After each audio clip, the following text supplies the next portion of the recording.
sur les questions déontologie. Je suis impressionnée des attaques contre l'institution, et puis je les entends bien, des attaques contre ma personne. Je l'ai bien perçu, ne vous inquiétez pas. Attaquée frontalement par une députée du Rassemblement national quelques minutes plus tôt, la défenseure des droits, Claire Hédon, ne se laisse pas intimider. Elle dénonce des attaques personnelles inacceptables et recadre son interlocutrice avec une fermeté rare, jusqu'à juger ses propos forts de café. Sur les questions déontologie. Je suis impressionnée des attaques contre l'institution, et puis je les entends bien, des attaques contre ma personne. Je l'ai bien perçu, ne vous inquiétez pas. Cette institution est inscrite dans la Constitution, ce n'est pas pour rien. Elle est indépendante, oui, le mode de nomination et le fait que je sois non révocable et non renouvelable est une force pour l'institution et une indépendance. Donc oui, je suis parfaitement indépendante. Alors évidemment, il y a des choses qui ne vous plaisent pas dans ce que je dis, mais il y a des choses qui ne plaisent pas non plus au gouvernement. Ça vous intéresse quand je parle de difficultés d'accès aux services publics. Vous n'êtes pas content quand je parle des déontologies des forces de sécurité, mais c'est absolument indispensable. Toute démocratie a un contrôle externe de la déontologie des forces de sécurité. C'est juste indispensable.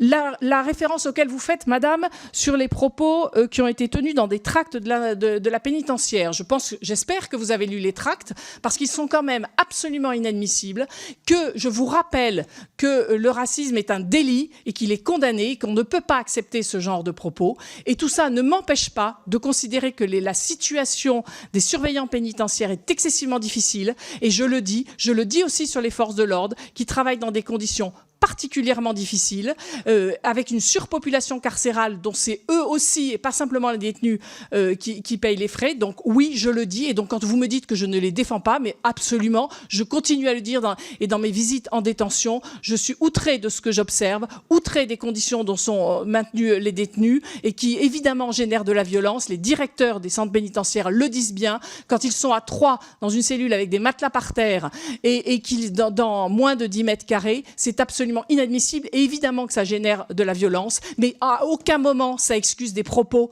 qui sont diffamatoires. À aucun moment, quoi qu'il arrive, quelles que soient les conditions de travail, ça excuse. Parce que dans ces cas-là, on va l'excuser jusqu'où? On va l'excuser aussi, alors, dans les hôpitaux et dans les protections de l'enfance, parce qu'ils sont en difficulté? Non. Nous continuerons à dire que la maltraitance, elle se joue à tous les niveaux et que c'est absolument inadmissible. Je continue sur les...